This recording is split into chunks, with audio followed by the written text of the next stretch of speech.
Hello दोस्तों इस video में हम लोग फ्रिक्शन के बारे में मतलब घर्षण के बारे में जानेंगे। घर्षण क्या होता है और इस पे आधारित जितना भी क्वेश्चन सीटेट पेपर 2 में पूछा गया है उस सारे क्वेश्चन को भी हम लोग करेंगे। तो चलिए स्टार्ट करते हैं। दोस्तों थोड़ा सा हम बिजी थे, इसीलिए बहुत दिनों बाद मतलब एक सप्ताह बाद वीडियो डाल रहे हैं, क्योंकि मेरा बीपीएससी में हो चुका है और उसका हम काउंसलिंग करवा रहे थे और ट्रेनिंग मिल चुका है, तो समय कम मिल रहा है। फिर भी हम कोशिश करेंगे जितना हो सके उतना हम आपके लिए वीडियो बनाते रहें। तो पहले हम लोग समझ लेते हैं फ्रिक्शन होता क्या है। तो देखिए, फ्रिक्शन पे बहुत सारा क्वेश्चन पूछा जाता है, तो पहले हम लोग समझते हैं फ्रिक्शन क्या होता है, घर्षण क्या होता है। तो उसके लिए सबसे पहले एक फिगर को देखिए, ठीक है दोस्तों। अगर आप भी चाहते हैं सीटेट का पेपर 1 पेपर 2 निकालना या बीपीएससी टीचर बनना, तो इस चैनल को जरूर सब्सक्राइब कीजिए, वीडियो को लाइक कीजिए। और दोस्तों आपको हम पूरा गाइड करेंगे और जो भी मटेरियल इससे रिलेटेड होगा सबको अपलोड करेंगे। और सीटेट के साथ साथ आपका जो स्टेट वाला एग्ज़ाम हो या बीपीएससी का हो या कोई भी सुपर टेट हो, उस सब के लिए आपको यहाँ पे हम तैयारी कराएंगे। जैसे इस फिगर को देखिए, एक टेबल पे एक बुक रखा गया है, ठीक है। तो यहाँ पे दो सतह है, एक सतह आपका बुक का है और एक सतह जो है वह किसका है, वह है टेबल का। दो सतह है। अब दोनों सतह में कुछ रुखरापन है, कोई भी चीज़ तो पूरा प्लेन हो नहीं सकता है, कितना भी प्लेन हो जाए कुछ ना कुछ रुखरापन वस्तु में रहता ही है। तो इसका सतह, ये किताब का सतह हो गया और यह सतह हो गया किसका, टेबल का। दोनों सतह के बीच में ये जो दरार है, ये जो रुखरापन है, वो एक दूसरे में क्या हो गया, धंस गया है। अब इसके वजह से क्या होगा, अगर आप बुक को खसकाइएगा, मान लीजिए बुक को आप इधर खसका रहे हैं, तो यह जो नीचे वाला जो परत है यह इस पे उल्टा दिशा में क्या करेगा, बल लगाएगा और इसको रोकने की कोशिश करेगा, ठीक है। अगर आप टेबल पर अगर बल लगाते हैं, मान लीजिए आप इसका उल्टा काम कर रहे हैं, आप इस टेबल पर अगर बल लगा रहे हैं तो यह किताब जो है इसको अपोज करेगा, इसको जाने से क्या करेगा, रोकेगा। मतलब दो सतह के बीच में ठीक है, जो इरेगुलरिटी आ रहा है, अनियमितता आ रहा है, उसके कारण दोनों एक दूसरे पर विरोधाभास फोर्स लगा रहा है, एक दूसरे पर विरोधी फोर्स लगा रहा है। मतलब नीचे वाला सरफेस ऊपर वाला सरफेस को नहीं जाने देगा और ऊपर वाला सरफेस नीचे वाला सरफेस को नहीं जाने देगा। ऊपर वाला अगर दाएं की तरफ जाएगा तो नीचे वाला सरफेस बाएं की तरफ जाएगा, नीचे वाला सरफेस अगर दाएं की तरफ जाएगा तो ऊपर वाला बाएं की तरफ जाएगा। मतलब दोनों एक दूसरे का अपोज करेगा, ठीक है। अगर आप किताब को इधर खसकाइएगा तो टेबल का जो सतह है वह इधर बल लगाएगा, किताब को अगर आप इधर खसकाइएगा तो टेबल जो है उसका सतह जो है इसको इस तरह मोड़ेगा, ठीक है। अब आपको समझ में आ गया होगा फ्रिक्शन किसको बोलते हैं, ठीक है। तो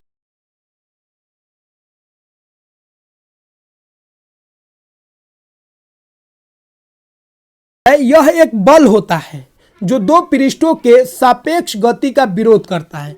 तो फ्रिक्शन जो है, घर्षण जो है, एक तरह का फोर्स होता है, एक तरह का बल होता है, जो दो पृष्ठ के बीच में जो गति हो रहा है उस गति का हमेशा यह क्या करेगा, विरोध करेगा।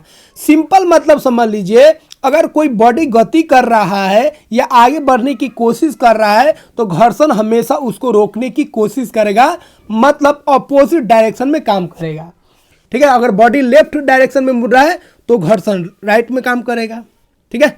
हमेशा उल्टा, अगर बॉडी का गति ऐसे है तो फ्रिक्शन ऐसे काम करेगा, हमेशा उल्टा दिशा में फ्रिक्शन काम करता है। अब घर्षण से संबंधित कुछ बिंदुओं को हम लोग देख लेते हैं जिस पे बहुत सारे क्वेश्चन बनते हैं। पहला पॉइंट ध्यान रखिएगा, घर्षण बल सदैव ही लगाए गए बल का विरोध करता है। मतलब घर्षण बल हमेशा जो होगा, हमेशा गति का विरोध करेगा। जो आप फोर्स लगाइएगा किसी बॉडी पर, हमेशा उसका विरोध करेगा। मान लीजिए एक टेबल पर किताब है, अगर आप किताब को खसका रहे हैं, बल लगा रहे हैं, तो फ्रिक्शन फोर्स जो होगा आपके बल को क्या करेगा, विरोध करेगा। उसको चाहेगा जो वो चीज़ वहाँ पे रुका रहे। क्यों रुका रहे, क्योंकि उसका सतह और टेबल का जो सतह है दोनों एक दूसरे से चिपक गया है, क्योंकि उनके बीच में रुखरापन है, ठीक है। अगला है, घर्षण संपर्क में आने वाले दो पृष्ठों की अनियमितताओं के कारण होता है। अब घर्षण क्यों हो रहा है भाई, तो घर्षण इसलिए हो रहा है कि दो बॉडी को अगर सटा के रख रहे हैं, एक दूसरे के ऊपर रख रहे हैं, तो दोनों के बीच में जो सतह है उसमें रुखरापन है उसमें इरेगुलरिटी है, इसी के कारण दोनों एक दूसरे में जकड़ गए हैं और उसको जब आप धक्का दीजिएगा तो दूसरा सरफेस उसका क्या करेगा, विरोध करेगा। ठीक है, तो घर्षण जो होता है संपर्क में आने वाले दो पृष्ठों की जो अनियमितताएं हैं, मतलब इरेगुलरिटी है, रुखरापन है, उसके कारण होता है। अगला पॉइंट है, दो पृष्ठों की अनियमितताएं एक दूसरे के भीतर धंस जाती हैं, जो अभी आपको बताएं, जिनसे अंतःबंधन हो जाता है। तो दो पृष्ठ अगर है तो उसका जो रुखरापन है एक दूसरे में धंस जाता है और धंसने के कारण उसमें एक तरह का बंधन हो जाता है जिसे अंतःबंधन कहते हैं। और यही अंतःबंधन जो होता है किसी भी पृष्ठ को इधर उधर जाने से क्या करता है, दूसरा पृष्ठ उसको रोक लेता है या रोकने की कोशिश करता है। अगला है, अब सिंपल आप बताइए, अगर कोई चीज़ चिकना होगा तो चिकना अगर सतह होगा, चिकना पृष्ठ होगा तो उस पर घर्षण क्या होगा, कम लगेगा, क्योंकि उसके बीच में धंसा हुआ कम रहेगा। और अगर खुरदरा सरफेस होगा तो उस पर फ्रिक्शन क्या होगा, बढ़ जाएगा। तो फ्रिक्शन अगर बॉडी अगर चिकना है तो फ्रिक्शन कम लगेगा, घर्षण कम लगेगा। और पृष्ठ अगर ठीक है खुरदरा है, रुक्ष है, तो वहां पे फ्रिक्शन क्या होगा, अधिक लगेगा। इस पॉइंट को ध्यान रखिएगा। अगला है, घर्षण से ऊष्मा उत्पन्न होती है। दोस्तों सिंपल चीज़ है, अगर किसी भी चीज़ को रगड़िएगा, घर्षण पैदा कीजिएगा तो उसमें क्या होगा, ऊष्मा निकलेगा, वो बॉडी गर्म हो जाएगा। जैसे मशीन चलता है तो मशीन के पार्ट पुर्जा जो चलता है उसके बीच में घर्षण होता है, मशीन गर्म हो जाता है। ठीक है, तो कोई भी चीज़ में अगर घर्षण हो रहा है तो उसमें क्या होगा, उसमें ऊष्मा उत्पन्न होगा, ऊष्मा निकलेगा। अगला है मोस्ट इंपोर्टेंट, घर्षण द्रव्यमान के अनुक्रमानुपाती होता है, मतलब डायरेक्टली प्रोपोर्शनल होता है। किसी वस्तु का जितना मास होगा, जितना द्रव्यमान होगा, उसमें उतना ही घर्षण लगेगा।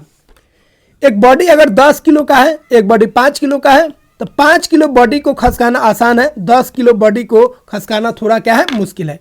तो अगर कोई बॉडी का द्रव्यमान कम होगा तो उसको खसकाना आसान होगा, मतलब फ्रिक्शन फोर्स कम लगेगा। और अगर कोई बॉडी भारी है तो वहाँ पे फ्रिक्शन फोर्स अधिक लगेगा, मतलब आपको अधिक बल लगाना पड़ेगा उसको खसकाने के लिए। ठीक है, अगला है, इसी से रिलेटेड, हल्के वस्तुओं को फिसलाना आसान होता है और भारी वस्तुओं को फिसलाना, खसकाना क्या होता है, मुश्किल होता है, ज़्यादा बल लगाना पड़ेगा, क्योंकि उस केस में फ्रिक्शन बढ़ जाएगा। तो याद रखिएगा, फ्रिक्शन कब बढ़ेगा, जब मास बढ़ेगा तब। ठीक है, तो मास पर डिपेंड करता है कौन, फ्रिक्शन। अगला है, घर्षण बल संपर्क की दोनों सतहों पर कार्य करता है। आपको बता चुके हैं दोस्तों, दो ऑब्जेक्ट, एक नीचे वाला ऑब्जेक्ट, एक ऊपर वाला ऑब्जेक्ट, इसके बीच में ये जो गड्ढा बना है, ये जो खुरदरा जो सरफेस है एक दूसरे में धंसा है, इसके लिए दोनों का सरफेस जिम्मेदार है। एक अगर प्लेन रहेगा और एक ऊपर वाला क्या रहेगा, रुखरापन रहेगा, तो प्लेन आपको दिख रहा है लेकिन दोनों के बीच में रुखरापन है, किसी में रुखरापन कम होगा, किसी में रुखरापन अधिक होगा। तो याद रखिएगा, घर्षण जो होगा वो दोनों के सतह पर डिपेंड करेगा। ठीक है, तो घर्षण बल संपर्क में जो सतह आ रहा है दोनों प्रकार करता है। ठीक है, नीचे वाला को खसकाएगा तो ऊपर वाला उसको रोकेगा, ऊपर वाला को खसकाएगा तो नीचे वाला उसको रोकेगा। अगला है दोस्तों, आप कितना भी प्लेन ऑब्जेक्ट बना लीजिए, कितना भी स्मूथ आप ऑब्जेक्ट बना लीजिए, जितना भी चिकना बना लीजिए, फिर भी आप घर्षण को जीरो नहीं कर सकते हैं। अगर घर्षण जीरो हो जाएगा किसी ऑब्जेक्ट का, किसी सतह का, तो अगर उस ऑब्जेक्ट को आप धक्का लगा दीजिएगा तो फिर वो रुकने वाला नहीं है। अब टाइल्स पे बात करेंगे तो कम फ्रिक्शन होगा, जितना चिकना सरफेस होगा उस पर फ्रिक्शन उतना ही कम होगा, और जितना रुखरापन होगा वहाँ पे फ्रिक्शन उतना अधिक होगा। इसीलिए ज़्यादा रुखरापन होगा तो चलने में कठिनाई होगा, और कम अगर चिकनाहट हो तो ठीक ठाक रहेगा, लेकिन चिकनाहट अधिक हो तो वहाँ पे भी चलना मुश्किल हो जाता है, क्योंकि फ्रिक्शन का मतलब दोनों है, मतलब उसका फ़ायदा भी है तो नुकसान भी है। ठीक है, तो कुछ जगह पर हमको फ़ायदा लेना है और कुछ जगह पर नुकसान भी हो जाता है, जैसे मशीन वशीन गर्म हो जाता है। बात समझ रहे हैं? चलिए अगला पॉइंट को हम लोग देख लेते हैं। यदि पृष्ठों को बलपूर्वक दबाया जाए, मान लीजिए एक ऑब्जेक्ट है और इस पर आप दबा रहे हैं या इस पर एक भारी चीज को रख दे रहे हैं, अब इस पे क्या होगा, मास इसका बढ़ गया तो फ्रिक्शन फोर्स क्या होगा, बढ़ जाएगा। तो दो पृष्ठों को बलपूर्वक अगर दबाते हैं तो घर्षण बल में वृद्धि हो जाता है, घर्षण बल बढ़ जाता है। एक चिटाई को खींचना है तो चिटाई को आप आराम से खींच सकते हैं, लेकिन चिटाई के ऊपर कोई बैठ जाएगा, ठीक है, तो वो क्या होगा, नीचे धंस जाएगा, और नीचे धंसने से क्या होगा, दोनों के बीच में जो बॉन्डिंग है वो मजबूत हो जाएगा। इस कारण क्या होगा, यहाँ पे आपका फ्रिक्शन बढ़ जाएगा। तो ध्यान रखिएगा, कोई अगर वस्तु का मास अगर बढ़ेगा तो उस केस में फ्रिक्शन क्या होगा, बढ़ जाएगा। ठीक है, अब कुछ हम लोग फ्रिक्शन के प्रकार के बारे में पढ़ लेते हैं। एक होता है स्टैटिक फ्रिक्शन, जिसको हिंदी में हम लोग बोलेंगे स्थैतिक घर्षण। यह क्या होता है, तो कोई भी अगर रुका हुआ वस्तु है, रुका हुआ वस्तु को गति में लाने के दौरान, खूब ध्यान से सुन लीजिएगा, बहुत इंपॉर्टेंट है, किसी भी रुका हुआ वस्तु को गति में लाने के दौरान जो घर्षण उत्पन्न होता है, उस घर्षण को हम लोग बोलेंगे स्थैतिक घर्षण। याद रखिएगा, अगर कोई ऑब्जेक्ट यहाँ पे रुका हुआ है, स्टेशनरी है, रुका हुआ है, तो इस पे कोई घर्षण बल काम नहीं करेगा। लेकिन जब आप उस पर बल लगाइएगा, उस वस्तु को ढकेलने की कोशिश कीजिएगा, तो उस दौरान जो नीचे वाला सतह है उसको अपोज करेगा, जो घर्षण लगाएगा, उसी घर्षण बल को हम लोग बोलेंगे स्टैटिक फ्रिक्शन। ठीक है, तो किसी रुका हुआ वस्तु को गति में लाने के दौरान जो घर्षण बल उत्पन्न होता है, जो घर्षण उत्पन्न होता है, उसी को हम लोग बोलेंगे स्थैतिक घर्षण। ठीक है, तो स्थैतिक घर्षण, घर्षण मतलब सब घर्षण बोलिए तब या घर्षण बल बोलिए तब। ठीक है, बात समझे। तो कोई ऑब्जेक्ट है, आप उसको खसकाना चाह रहे हैं, गति में लाने की कोशिश कर रहे हैं, तो उसको धकेलिएगा, हो सकता है नहीं धकलाए, लेकिन आप धकेलने की कोशिश भी कर रहे हैं, तो उस दौरान जो घर्षण उत्पन्न होगा उसको स्थैतिक घर्षण बोलेंगे। अब स्थैतिक घर्षण से अधिक अगर आप बल लगाइएगा तबे ना आगे बढ़ेगा। जितना स्थैतिक घर्षण है उतना आप बल लगाइएगा तो फिर वो आगे बढ़ेगा नहीं। ठीक है, तो ऑब्जेक्ट आगे बढ़े या रुका रहे कोई दिक्कत नहीं, लेकिन अगर आप उस पर बल लगा रहे हैं तबे जाके स्टैटिक फ्रिक्शन काम करेगा। अगर कोई वस्तु, ध्यान रखिएगा, रुका हुआ है, उस पर कोई बल नहीं लगा रहा है, तो स्टैटिक फ्रिक्शन मतलब कोई भी फ्रिक्शन का मान 0 हो जाएगा। कोई किताब को यहाँ पे मान लीजिए, किताब को छोड़ दिया टेबल पर, फ्रिक्शन कितना है, 0 है। किसी कार को रख दिए हैं छोड़कर, तो फ्रिक्शन 0 है। तो किसी भी वस्तु को छोड़ दीजिएगा, उस पर बल नहीं लगाएगा, तो फ्रिक्शन 0 हो जाएगा। लेकिन जब उसको क्या कीजिएगा, गति देने की कोशिश कीजिएगा, तो उस केस में जो फ्रिक्शन लगेगा उसको बोलेंगे स्टैटिक फ्रिक्शन। उससे एक कदम और आगे बढ़िए, दूसरा है सर्पी घर्षण। ये कब लगता है, जब किसी वस्तु को आप चला रहे हैं, किसी वस्तु को आप चला रहे हैं, फिसला रहे हैं, तो किसी वस्तु को आप चला रहे हैं या फिसला रहे हैं, उसके दौरान जो घर्षण उत्पन्न होता है उसी को हम लोग बोलते हैं स्लाइडिंग फ्रिक्शन। जैसे ये आदमी को देखिए, ये जो है ब्लॉक है, ठीक है, इस वस्तु को क्या कर रहा है, टकेलते जा रहा है, टकेलते जा रहा है, तो टकेलते समय इसको गति दे रहा है, तो गति के समय जो घर्षण उत्पन्न होता है उस घर्षण को हम लोग बोलेंगे सर्पी घर्षण। ठीक है, तो क्लियर हो गया। रुका हुआ वस्तु को चलाने के दौरान, रुका हुआ वस्तु को गति में लाइए, उसके दौरान जो घर्षण लगा उसको बोलेंगे स्टैटिक फ्रिक्शन।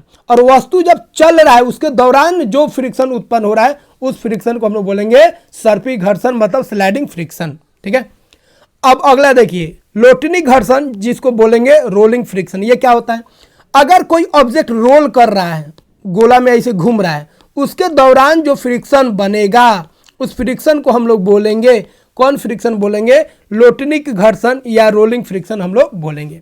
जैसे ये बाबू को देखिए, ये क्या कर रहा है, एक बैग को ढो रहा है जिसमें चक्का लगा हुआ है, व्हील लगा हुआ है।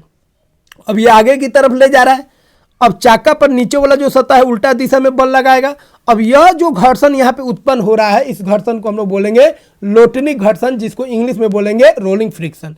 तो रोलिंग फ्रिक्शन कब काम करेगा, जब चक्का होगा, गोलाकार चीज होगा तब। कोई लकड़ी है, गोलाकार है, ये लुढ़क रहा है, तो इसके बीच में जो बल लगेगा, मतलब जो फ्रिक्शन लगेगा, घर्षण लगेगा, कौन सा फ्रिक्शन होगा, रोलिंग फ्रिक्शन होगा। कोई वस्तु को आप ढकेल के ले जा रहे, गोलाकार नहीं है, तो उसके दौरान कौन घर्षण लगेगा, स्लाइडिंग फ्रिक्शन लगेगा।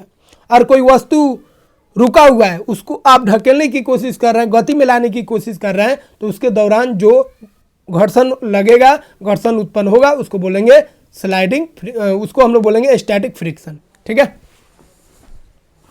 तो दोस्तों आशा करते हैं ये पॉइंट आपको समझ में आ गया होगा। अब देखिए, आप खुद अनुभव कीजिए, कोई भी रुका हुआ वस्तु है तो उस पर आपको अधिक बल लगाना पड़ेगा, क्योंकि उस केस में फ्रिक्शन अधिक लगेगा, क्योंकि दोनों का सतह एक दूसरे में समाया होगा। और जब उसको आप धक्का लगा दीजिएगा, चलना स्टार्ट कर देगा, तो उसके बाद आपको कम बल लगाना पड़ता है, क्योंकि उस केस में जो फ्रिक्शन होता है कम हो जाता है। इसका मतलब स्टैटिक फ्रिक्शन जो होगा क्या होगा, ज़्यादा होगा। उससे कम कौन होगा, स्लाइडिंग फ्रिक्शन, और उससे कम कौन होगा, रोलिंग फ्रिक्शन। किसी भी चीज को चक्का अगर लगाओ तो उसको चलाना खसकाना आसान होता है, बात समझे। लेकिन अगर चक्का लगा नहीं हो तो उसको खसकाना आसान नहीं होता है, क्योंकि उसमें घर्षण बढ़ जाता है। तो सबसे अधिक घर्षण कब लगेगा? जब किसी रुका हुआ वस्तु को आप चलाने की कोशिश कर रहे हैं, लेकिन चलना स्टार्ट होगा तो घर्षण थोड़ा कम लगेगा। लेकिन वो अगर लुढ़क रहा है, रोल कर रहा है, तो उस केस में घर्षण और भी कम हो जाएगा। तो स्टैटिक फ्रिक्शन में सबसे अधिक घर्षण लगेगा। स्लाइडिंग फ्रिक्शन जो होगा, ठीक है, इसमें क्या होगा, इसमें घर्षण थोड़ा सा कम हो जाएगा, और रोलिंग फ्रिक्शन में घर्षण और भी कम हो जाएगा, ठीक है। तो स्थैतिक घर्षण अधिक होगा, उसके बाद सर्पी घर्षण, और उसके बाद लोटनी घर्षण, इसको याद रखिएगा, ठीक है। अब ये हो गया हम लोग का सॉलिड वाला। सॉलिड पे हम लोग ठोस पे बात कर रहे थे। अब हम लोग बात करेंगे तरल। तरल मतलब क्या होता है, तो याद रखिएगा तरल को फ्लूइड बोलते हैं। और तरल में दो चीज आता है, एक आता है लिक्विड और एक आता है गैस। लिक्विड प्लस गैस, ठीक है। लिक्विड मतलब हो गया द्रव और गैस मतलब हो गया गैस। तो लिक्विड और गैस को हम लोग क्या बोलते हैं, तरल बोलते हैं। अब किसी मान लीजिए द्रव है या कोई गैस है, इस पे कोई वस्तु अगर जा रहा है तो नीचे वाला जो द्रव है या गैस है वह इस पे क्या करेगा, उल्टा दिशा में बल लगाएगा। बात समझे। जैसे पनिया जहाज हो गया, शिप हो गया, या कोई नाव हो गया, पानी में अगर चलेगा तो पानी भी क्या करेगा, उल्टा दिशा में एक बल लगाएगा, फ्रिक्शन लगाएगा। अब इसके बारे में हम लोग जानने जा रहे हैं।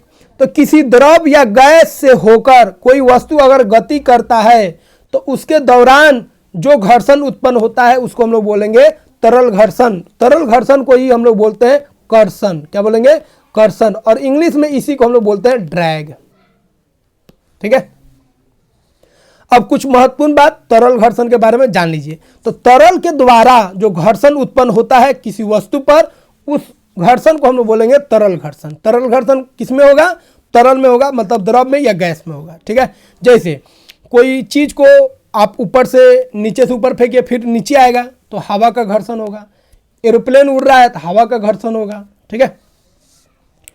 तो इसमें ध्यान रखिएगा, तरल घर्षण में ध्यान रखिएगा। तरल घर्षण में जो वस्तु होता है उस पे जो घर्षण होता है दो चीज पे डिपेंड करता है। एक द्रव पे, द्रव या गैस कैसा है, और दूसरा द्रव के प्रकृति पे, पहला हो गया, और दूसरा हो गया, ध्यान रखिएगा, एक द्रव के प्रकृति और दूसरा हो गया आपका वस्तु के आकार, ठीक है।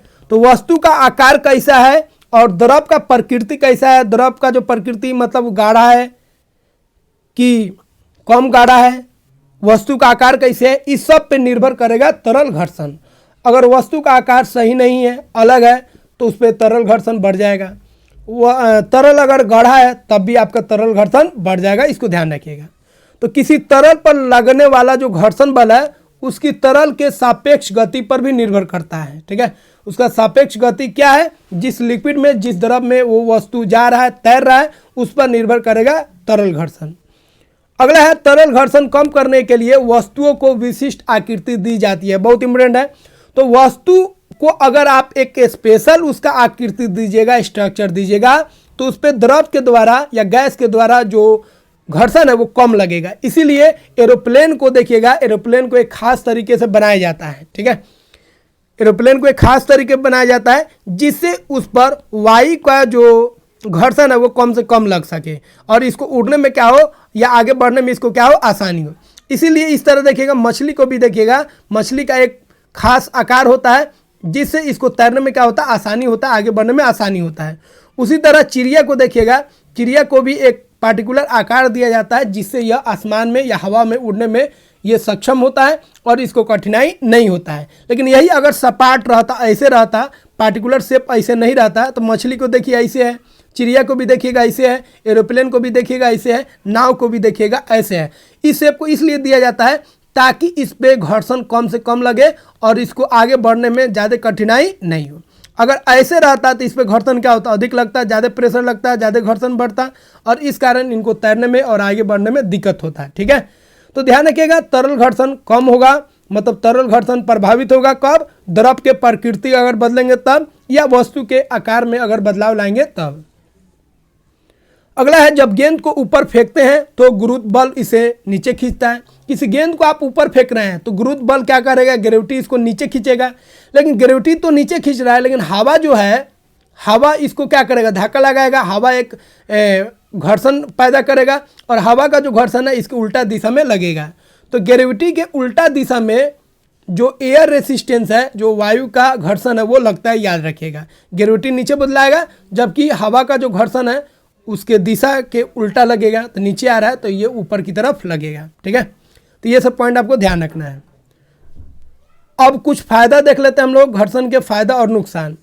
तो पेन और पेंसिल से जो लिखते हैं उसमें घर्षण काम करता है, याद रखिएगा। या किसी मिट्टी के बर्तन को पकड़े वहाँ पे भी घर्षण काम कर रहा है। सड़क पर चलना घर्षण काम कर रहा है। मशीन का जो गति कर रहा है भागो, उसमें भी घर्षण काम कर रहा है।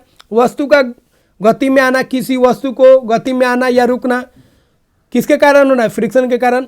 अगर कोई सतह फ्रिक्शन लेस हो जाएगा, मतलब फ्रिक्शन नहीं होगा, एकदम चिकना सरफेस हो जाएगा, तो वस्तु कभी रुकेगा ही नहीं। तो वस्तु रुक रहा है या वस्तु चल रहा है, किसके कारण, गति के कारण। हम लोग चल पा रहे हैं गति के कारण। बरसात के दिन में इस समय फ्रिक्शन कम हो जाता है, काई वाई लग जाता है, इसके कारण फ्रिक्शन कम हो गया और उसके दौरान हम लोग क्या करते हैं, गिर जाते हैं, क्योंकि चल रहे हैं किसके कारण, फ्रिक्शन के कारण। धागा में जो गांठ उठ बांधते हैं फ्रिक्शन के कारण, काटी उटी ठोकते हैं फ्रिक्शन के कारण। भवन का निर्माण होता है फ्रिक्शन के कारण। फ्रिक्शन नहीं रहेगा तो सब स्लिप कर जाएगा। तो फ्रिक्शन बहुत ज़रूरी है।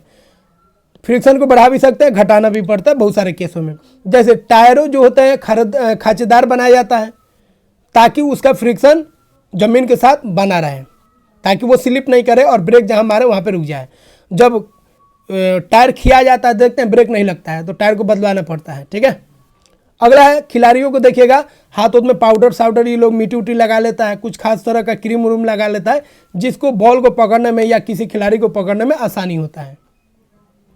अगला है घर्षण कम करने वाले स्नैक पदार्थ भी होते हैं। तो कुछ ऐसे पदार्थ का भी हम लोग इस्तेमाल करते हैं जिससे घर्षण कम हो सके। जैसे मशीन वशीन में यूज किया जाता है ताकि जितना घर्षण बढ़ेगा तो मशीन क्या होगा, मशीन खराब हो जाएगा, आवाज़ करेगा, डैमेज हो जाएगा। जैसे तेल हो गया, तो तेल देखते हैं बरसात इस समय जो पार्ट्स होता है साइकिल इस सब का, मोटरसाइकिल इस सब का, जंग लगने लगता है, ख़राब होने लगता है, तो फ्रिक्शन बढ़ जाता है। तो उस केस में हम लोग तेल वोल डाल देते हैं, फ्रिक्शन ख़त्म हो जाता है। गेट वोट में रहता है, चो चाँच करता है, ये सब उसमें क्या करते हैं, तेल लगा देते हैं, ग्रीस लगा देते हैं, या ग्रेफाइट का भी हम लोग इस्तेमाल करते हैं। तो तेल, ग्रीज और ग्रेफाइट जो होता है इन्हें हम स्नैक पदार्थ बोलते हैं क्योंकि ये घर्षण कम करने में इस्तेमाल होते हैं। अगला कुछ मशीनों में हम लोग स्नैक के रूप में तेल का उपयोग नहीं कर पाएंगे। जैसे कंप्यूटर हो गया, वहाँ पे तेल यूज नहीं कीजिएगा। तो बहुत सारा ऐसा मशीन है जहाँ पे हम लोग तेल का उपयोग स्नैक के रूप में नहीं कर पाते हैं। तो वहाँ पे क्या होता है, वायु का एक गद्दी बना दिया जाता है और यह वायु की गद्दी जो है उसको चलाने में मदद करता है, ऊर्जा को बचाता है, ठीक है। जैसे ये सब आपको एग्जाम्पल बता ही दिए, ठीक है। जो बैरिंग होता है, बैरिंग जो होता है ये भी क्या होता है, कौन यहाँ पे फ्रिक्शन लगेगा तो यहाँ पे रोलिंग फ्रिक्शन लगेगा। जो भी गोलाकार चीज़ अगर घूम रहा है तो उसमें जो फ्रिक्शन लगता है उसमें रोलिंग फ्रिक्शन लगता है, ध्यान रखिएगा। तो बैरिंग हो गया, पंखा में भी बैरिंग है, सब मशीन में लगभग बहुत सारे मशीन में बैरिंग रहता है, ठीक है। साइकिल में बैरिंग है, मोटरसाइकिल में बैरिंग है। तो ये जो बैरिंग है ये कौन सा फ्रिक्शन उत्पन्न करेगा, रोलिंग फ्रिक्शन उत्पन्न करेगा, ठीक है। अब दोस्तों हम लोग क्वेश्चन को देख लेते हैं, ठीक है। अब जो सीटेट में क्वेश्चन पूछा गया उसको एक एक करके देख लेते हैं।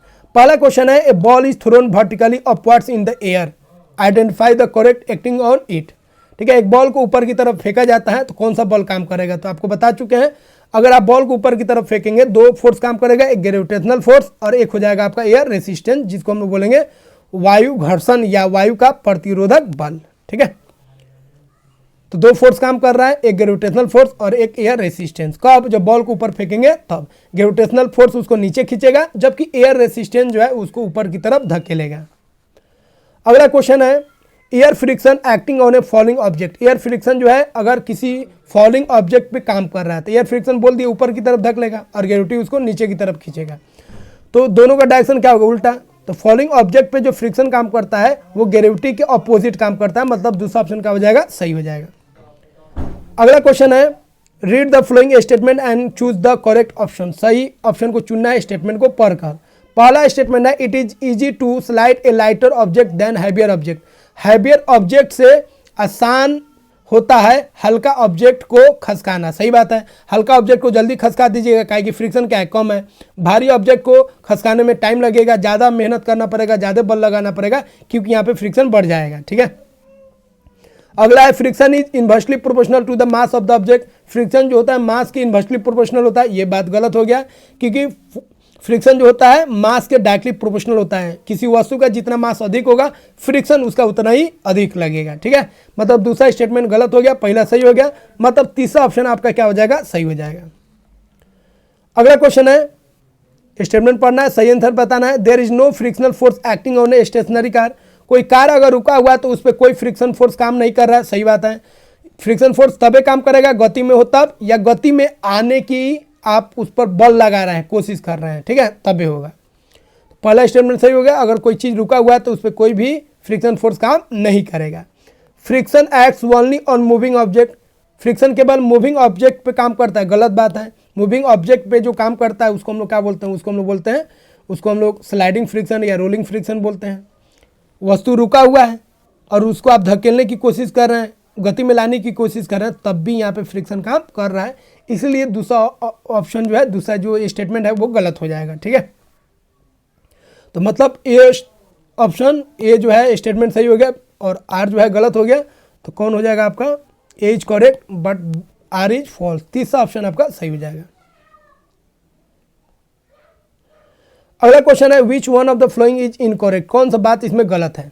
The sliding friction is slightly less than static friction. Static friction से स्लाइडिंग फ्रिक्शन थोड़ा सा कम होता है, सही बात है। The rolling friction is less than sliding friction. Rolling friction जो होता है स्लाइडिंग फ्रिक्शन से कम होता है, ये भी बात सही है। अगला है, the frictional force is independent of the shape of the object in any fluid. कोई फ्लूइड में अगर ऑब्जेक्ट है, ठीक है, तो वह जो होगा उसका जो फ्रिक्शन फोर्स होगा वह उसके आकार से मुक्त होगा, गलत बात है, क्योंकि आकार पर ही निर्भर करेगा उसका आकार कैसे है, ठीक है। तीसरा बात क्या हो गया, गलत हो गया। अगला है, the friction force act on both the surface. जो भी कॉन्टेक्ट में जो सरफेस है दोनों पर फ्रिक्शन फोर्स एक्ट करेगा, सही बात है। तो तीसरा ऑप्शन क्या हो गया आपका, गलत हो गया, मतलब गलत ऑप्शन को यहाँ पे चुनना था। अगला क्वेश्चन है, which of the following statement regarding friction is true.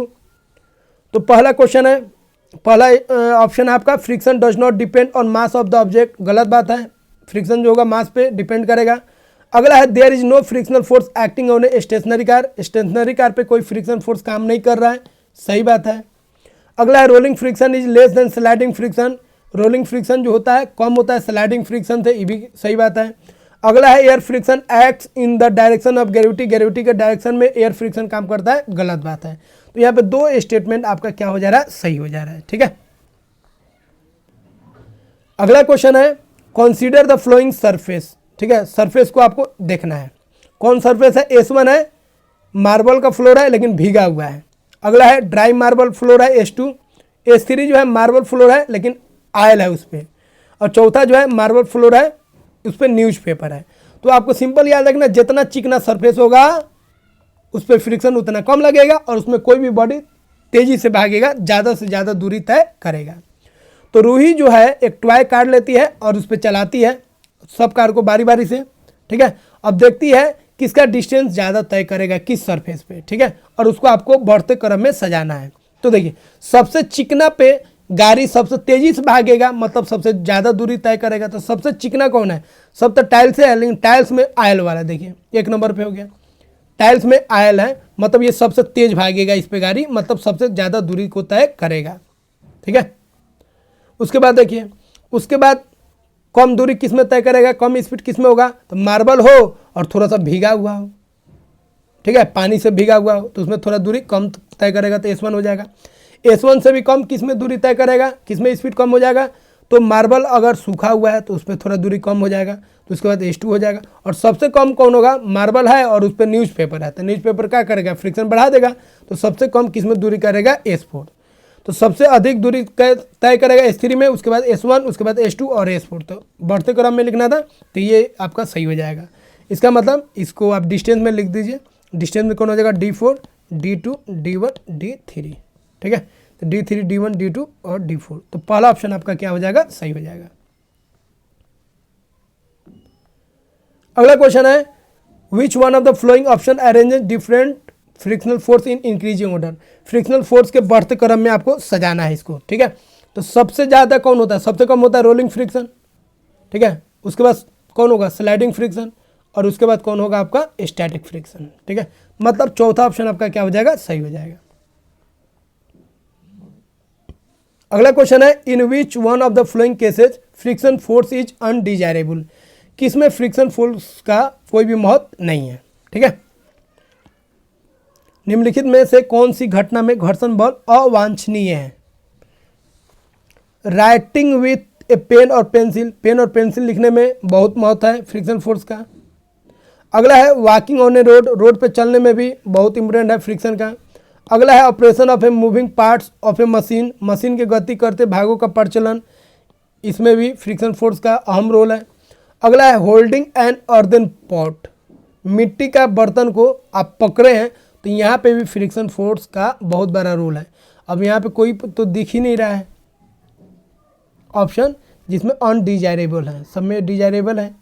ठीक है, तो इसको हम फिर से रिव्यू करेंगे क्योंकि ऑप्शन 2 दिया है लेकिन 2 भी होगा। आप एनसीईआरटी पढ़िएगा तो फ्रिक्शन का यहाँ पे भी महत्व है। अगर ग्लास को पकड़ेगा तो ग्लास गिरने का अधिक चांस है, लेकिन अगर मिट्टी के बर्तन को पकड़ेगा तो वहाँ पे फ्रिक्शन बढ़ जाएगा और उसको गिरना आसान नहीं है। तो आंसर 2 दिया है, बट 2 भी सही होना चाहिए मेरे ख्याल से। ठीक है, आपका क्या सलाह है, इसमें क्या भी हुआ है आप कमेंट बॉक्स में बताइए। ठीक है, तो 16 का 2 ऑप्शन दिया है लेकिन 2 हमको नहीं लग रहा है, काहे बाकी सब तो सही है और 2 भी सही दिख रहा है। ठीक है, अगला क्वेश्चन है 2 ब्लॉक्स है, 2 ब्लॉक है, एक का मास m1 है और एक का मास m2 है। एक सीमेंटेड फ्लोर पर है, एक फ्लोर पर है सीमेंट का, एक है m1 और एक है m2। अब बोलता है m1 इज ग्रेटर, m1 का मास अधिक है m2 से, तो बोला किस पे अधिक फ्रिक्शन फोर्स लगेगा। तो देखिए दोनों पे फ्रिक्शन फोर्स क्या हो जाएगा, 0। आपको बता दिए कोई भी बॉडी अगर रेस्ट में है, रुका हुआ है, तो उस पर कोई फ्रिक्शन फोर्स नहीं लगेगा। लेकिन जब इसको हम धक्का देते हैं, दोनों को अगर धक्का देते हैं तो फ्रिक्शन फोर्स किस पे अधिक लगेगा, m1 पे अधिक लगेगा, क्योंकि m1 का मास जो है अधिक है। लेकिन दोनों बॉडी रुका हुआ है, आप इसको धक्का नहीं लगा रहे हैं तो इस पर कोई फ्रिक्शन फोर्स काम नहीं करेगा। फ्रिक्शन फोर्स तभी काम करेगा जब आप किसी बॉडी पर धक्का लगाते हैं या वो गति कर रहा है तब आप उसको धक्का लगा रहे हैं। ठीक है, तो friction acting in m1 and m2 is 0, दोनों केस में क्या हो जाएगा, 0 हो जाएगा। अगला क्वेश्चन है, इसको आपको सजा देना है, आपको पहले बता चुके हैं। सबसे अधिक कौन हो जाएगा, स्लाइडिंग स्टैटिक फ्रिक्शन, उसके बाद कौन होगा स्लाइडिंग फ्रिक्शन, उसके बाद कौन होगा रोलिंग फ्रिक्शन। मतलब दूसरा ऑप्शन आपका क्या हो जाएगा, सही हो जाएगा।